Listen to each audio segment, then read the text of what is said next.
नमस्कार, मैं ओशी साहू और आप देख रहे हैं AFC टुडे न्यूज। वक्त हो चला है उत्तर प्रदेश के जिलों की कुछ बड़ी खबरों का, जहां पूरा देश और प्रदेश कोरोना की कहर से परेशान है। वहीं कुछ ऐसे राजनेता भी हैं जो आरोप और प्रत्यारोप करते हुए नजर आ रहे हैं। हम बात कर रहे हैं उत्तर प्रदेश के बीजेपी अध्यक्ष स्वतंत्र सिंह की, जिन्होंने सीधा निशाना साधा है मुख्यमंत्री, दिल्ली के मुख्यमंत्री अरविंद केजरीवाल पर और कहा है कि इस कोरोना काल में भी वो भेदभाव कर रहे हैं। आइए देखते हैं इस पे एक वीडियो। चुनाव के दौरान केजरीवाल सरकार को जब वोट की आवश्यकता होती है तो उन्हें उत्तर प्रदेश और बिहार सहित सभी अन्य राज्य के लोग अपने लगने लगते हैं, उनकी खुशामद शुरू कर देते हैं।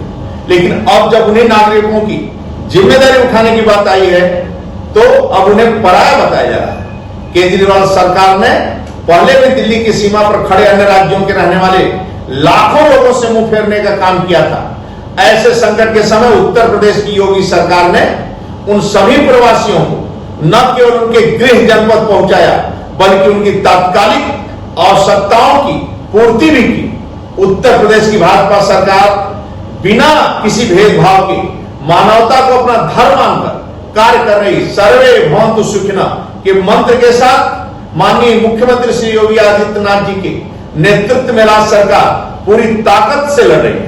उत्तर प्रदेश देश का पहला राज्य बना जिसने 1 लाख अधिक बेड कोविड के लिए तैयार किए। साथ ही साथ प्रतिदिन 15,000 से अधिक टेस्ट किए जा रहे हैं। हमारे उत्तर प्रदेश में किसी मरीज को भर्ती करने से पहले ये नहीं पूछा जा रहा है वो किस राज्य से आया है। मैं यही कहूंगा कि दिल्ली को पूरे देश के लोगों ने मिलकर सजाया है और संवारा है। किसी भी व्यक्ति के लिए देश में कहीं भी स्वास्थ्य सुविधाओं की उपलब्धता उसका संवैधानिक अधिकार है और इस संवैधानिक अधिकार को छीनने का हक दिल्ली के मुख्यमंत्री को बिल्कुल नहीं है। यह दुर्भाग्यपूर्ण है। 59,000 शिक्षक भर्ती में सुप्रीम कोर्ट के दिए फैसले पर नेता प्रतिपक्ष राम गोविंद चौधरी ने उत्तर प्रदेश के मुख्यमंत्री योगी आदित्यनाथ पर गंभीर आरोप लगाते हुए कहा है कि जब से ये सरकार आई है तब से सिर्फ भ्रष्टाचार ही हो रहा है। ये सरकार जब से बनी है भ्रष्टाचार में अकंठ डूबी हुई है। 69,000 जो भर्ती का मामला है इसमें शुरू से ही भ्रष्टाचार का मामला चल रहा है। कई बार परीक्षार्थियों ने सरकार से गुहार लगाई, अधिकारियों से गुहार लगाई, कोई सुनने वाला नहीं था। अंत में कुछ लोग कोर्ट चले गए और इसमें इतना बड़ा घोटाला हुआ है कि कहा नहीं जा सकता। जो भी शिक्षा विभाग में भर्तियां इस निकाली है गवर्नमेंट ने या और भी जो भर्तियां सब में घोटाला हुआ है। आपको याद होगा एक जो शुरू में भर्ती हुई उसमें जो लड़का परीक्षा नहीं दिया था उसका रिजल्ट निकल गया पास, जो पास था वो फेल हो गया, जो फेल था वो पास हो गया। उसमें अधिकारी जेल गए, कापियां फूंक दी गई, उसके बावजूद भी मुख्यमंत्री ने अपने हाथ से नियुक्ति पत्र बांटा। तो ये सरकार घोटालेबाजों की सरकार है और तरह तरह के हथकंडे लगा करके नौकरी देना नहीं चाहती है। इसमें नकल कराने में घपला हुआ, नंबर बढ़ाने में घपला हुआ, आरक्षण में घपला हुआ, सामान्य के साथ घपला हुआ, पिछले के साथ घपला हुआ, उनसे जनजाति के साथ घपला हुआ। इसमें सारे घपले हुए।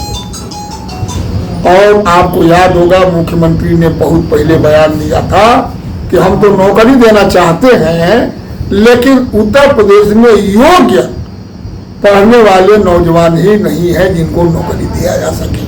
तो जिस मुख्यमंत्री की ऐसी भावना है, जो लड़के इतने मेहनत करके पढ़े, उनके माँ बाप ने पढ़ाया है, BA किए, MA किए, M.Ed किए, B.Ed किए, BTC किए, टेट किए, उसके बाद भी परीक्षा केवल घपलेबाजी के लिए कराई जाती है। और STF की जांच बैठा दिया। पहले इलाहाबाद पुलिस ने जब जांच की तो देखा कि तो बहुत बड़ा भयंकर मामला है, तो आनंद फानंद में अपना गला बचाने के लिए STF की जांच की मांग कर ली। मैं कहता हूं कि अगर ईमानदारी से इसकी जांच करानी है, STF भी UPP का ही अंग है। आज बसपा की नेता ने कहा है कि CBI से जांच हो, लेकिन CBI न STF, इसकी जांच हाई कोर्ट के वर्तमान जज के अध्यक्षता में आयोग बनवा करके जांच इसकी भी कराई जाए।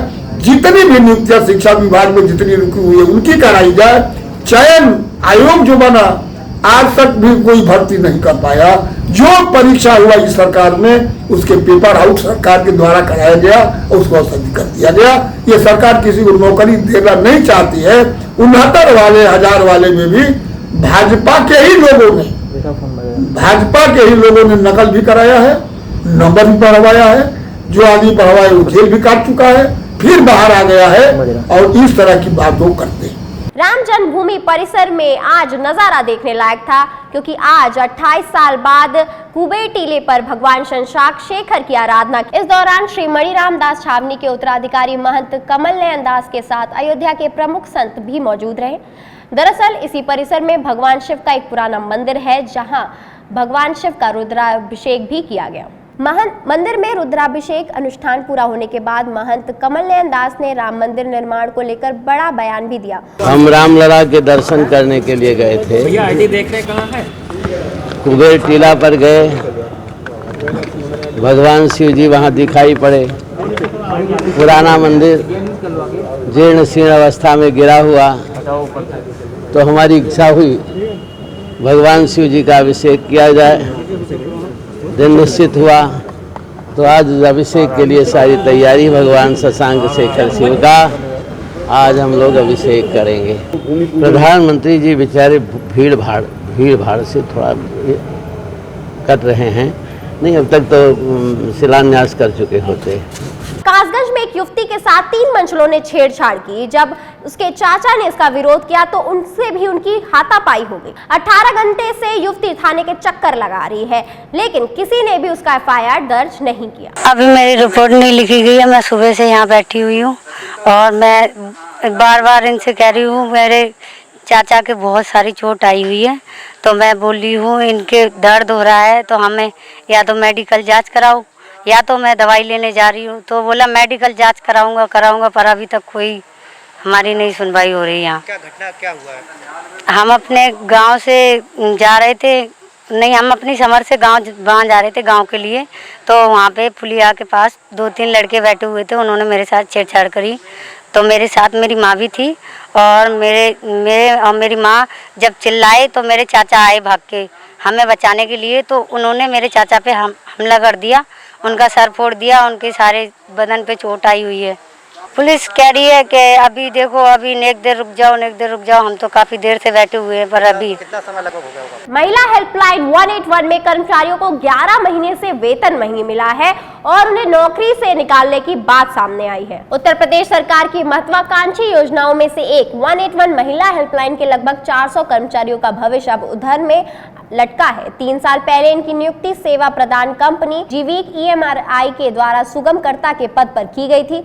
2 वर्ष तक तो इन्हें ठीक प्रकार से मानदेय मिल रहा था, लेकिन पिछले लगभग 11 महीने से इनका मानदेय रुका हुआ है। सुगमकर्ता महिला का आरोप है कि सेवा प्रदान कंपनी का कहना है कि सरकार से पैसा नहीं मिल रहा तो हम आगे कैसे दें। यही नहीं, कई जिलों में इनकी सेवा समाप्ति की प्रक्रिया भी शुरू कर दी गई है।